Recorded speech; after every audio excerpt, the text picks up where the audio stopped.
Men bolamda qabziyatni davolaganman. Birinchi navbatda qabziyat borligini aniqlaganman.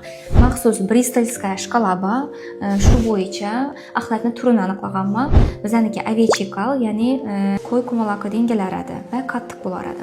Ikkinchisi maxsus davolashni qo'shganman. Maxsus dori va buni yanına kompleksli lecheniya o't qapi bilan ishlaganman.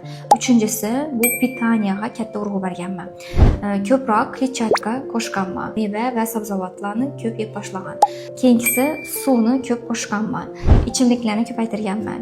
Bu suv shaklida, kompot shaklida yoki sho'rva shaklida bo'lishi mumkin. Va oxirgisi bu vitaminni terapiya qilganman. Va shu bilan qabziyatni davolaganman.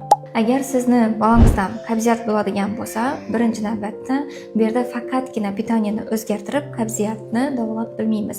Bu yerda ham davolash, ham pitaniya o'zgarishi kerak bo'ladi. Bolangizda qabziyat bor yoki yo'qligini aniqlash uchun Telegram kanalimda maxsus tablitsa joylab qo'yibman. Shu yerga o'tib o'rganib olsangiz bo'ladi.